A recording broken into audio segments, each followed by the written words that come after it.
Hi, I'm Ann V. Brady, and I'll be reading an excerpt from my book, A New Beginning, the story of my adoption, life, and service, illustrated by Eric C. Brady. Excuse me.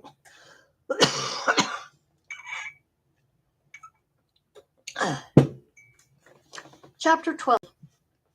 I signed in off of leave as soon as I could so I could process into Fort Rucker. We looked to see where a good place was to rent a home. We looked at the cities around Fort Rucker. Cities around Fort Rucker were Dothan, Enterprise, Daleville, and Ozark. We felt that Dothan Enterprise were too big and that Daleville was too small. We decided to rent a house in Ozark, Alabama. After I processed in, I took leave as we had to get the boys registered for school. The new school the boys went to had a music program that started in sixth grade. Eric started music classes and he learned to play the clarinet. Ed worked for AutoZone in Ozark. We made friends with a few families in our neighborhood. When I signed in off of leave, I worked safety testing. Our section tested seatbelts and helmets for pilots and motorcycle riders. The civilians that I worked for trained me on the instruments that they used to determine how safe helmets and seatbelts were.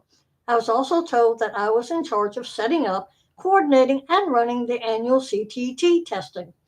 I was informed that the staff sergeant that originally setting it up had been transferred. I was given a list of sergeants' names that he had assigned to certain military subjects. I went to each staff sergeant and asked them what they were assigned to test on the CTT testing. I received a lot of blank looks and angry faces. They had no idea what I was talking about. I had to start from scratch and see if any of them could help run the CTT testing. I discussed with each person if they had the time to be a CTT instructor and tester.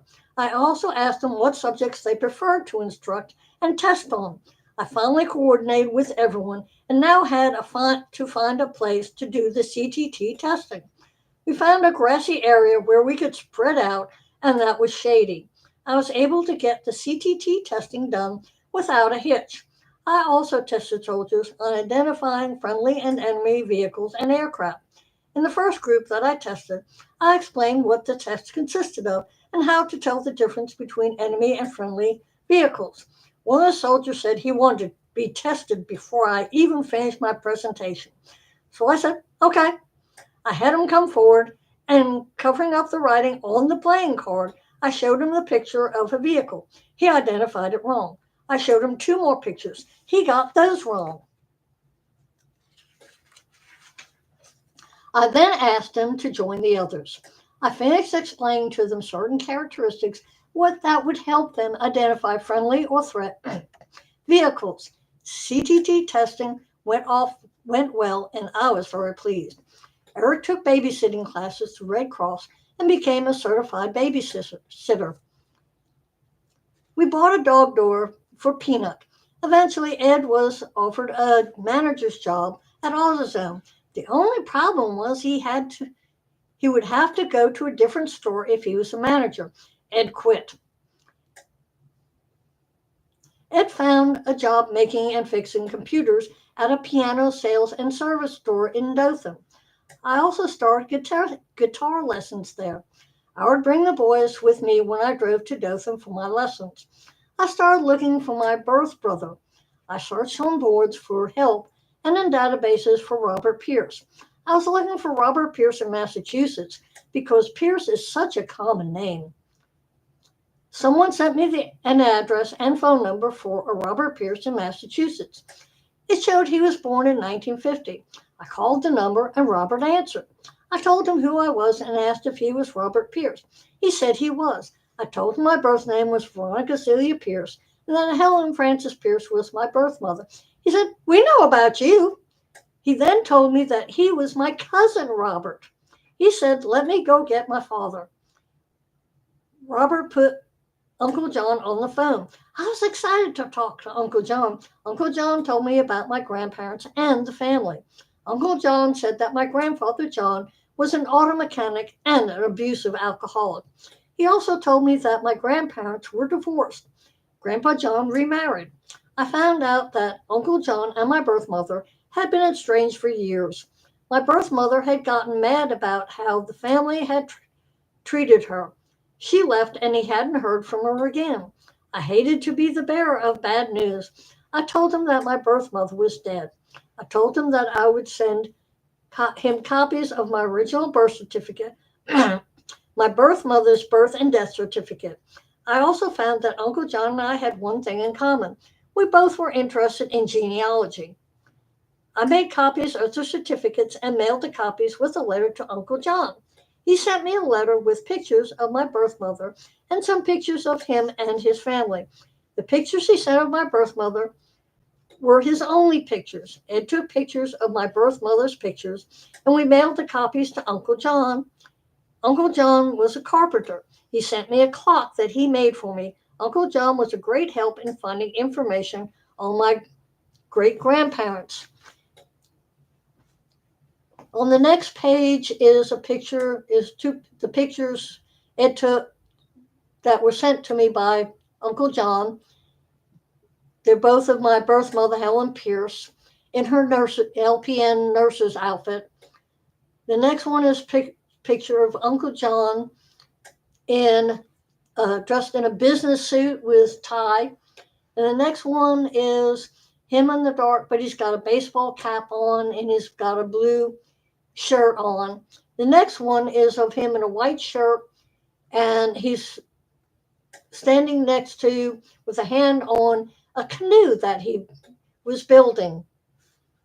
At work, it was brought to my attention that the staff sergeant I had replaced had put a soldier in for a commendation medal for work he did on a research project. The request was denied. I asked for the request and said I would see what I could do. I read the request and realized that it was informative. It didn't pop out or say the person deserves a medal. I learned about the project and what this staff sergeant did. I wrote up another request and just spruced it up a bit. After I submitted the request, it was accepted and the staff sergeant received the medal he deserved. I continued to search for my birth brother, Robert Pierce. I went to different adoptee searching boards and searched people searching websites. The stories that adoptees told were as varied as adoptees themselves. Some adoptees found their birth family and their reunion was a happy one. Others found that their birth family and others that found their birth family and were rejected by their birth mother or birth sibling. Some adoptees were searching because of health issues. They needed to find out the family medical history as a doctor could, so a doctor could figure out what was wrong with them. One adoptee posted that she found all her siblings. The problem she had was one of her brothers wanted to get too close and personal. She was very upset and felt she needed to break all contact with them. Some adoptees had just found out as adults they were adopted. Some were told by their parents when they turned 18 or 21. Others found out after the parent died. They were going through the paperwork to settle the parents' affairs when they found their adoption paperwork.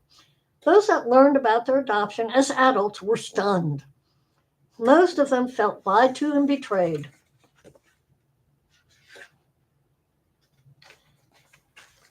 Though for some, they felt relieved because they never felt like they belonged in their family. Adoptees search for many reasons.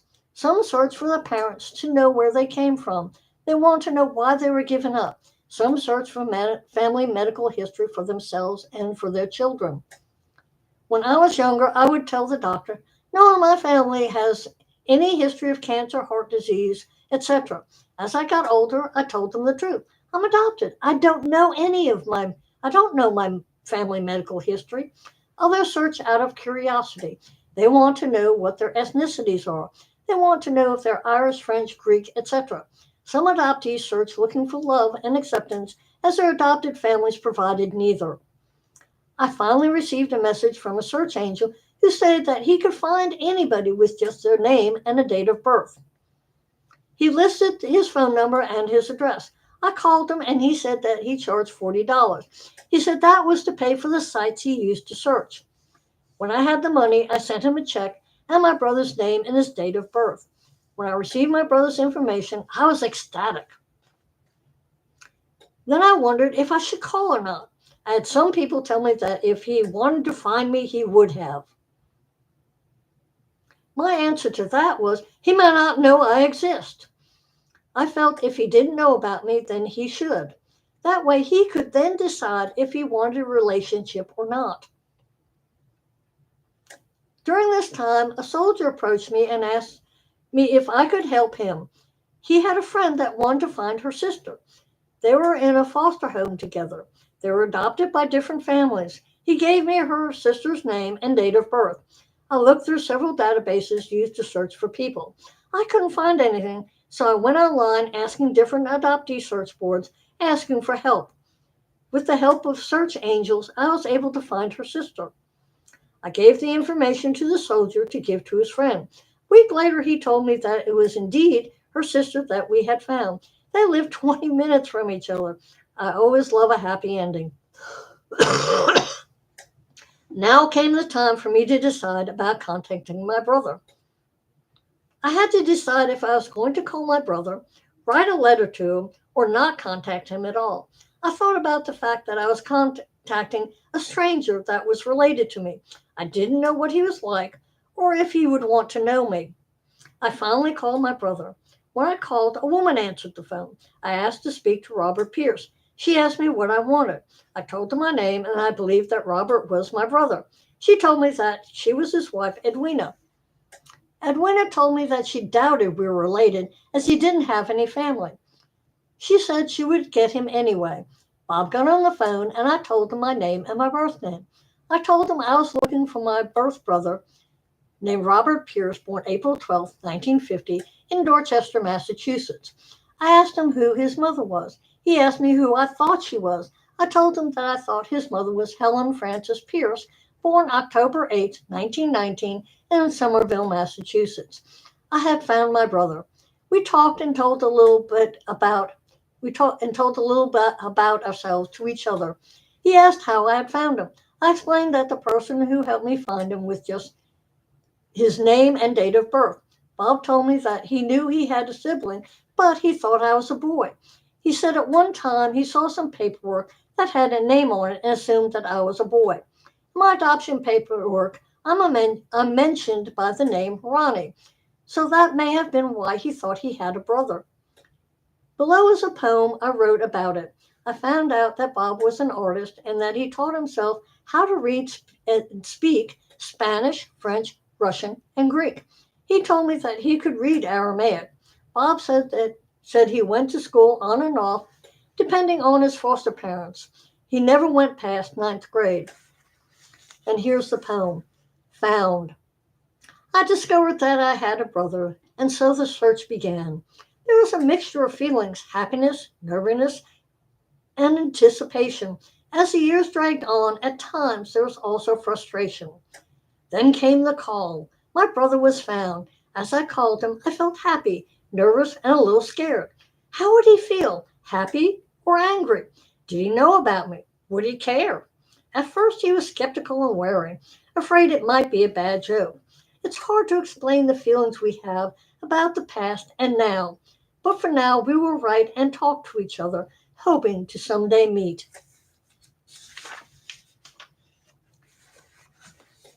And that is enough for right now. And I hope everybody has a happy weekend and happy Friday. Enjoy the good weather. And please buy my book, A New Beginning, The Story of My Adoption, Service, A New Beginning, the Story of My Adoptions, Life, and Service at Amazon.com. Search for Ann V. Brady at Amazon.com and it'll take you to my books. Thank you.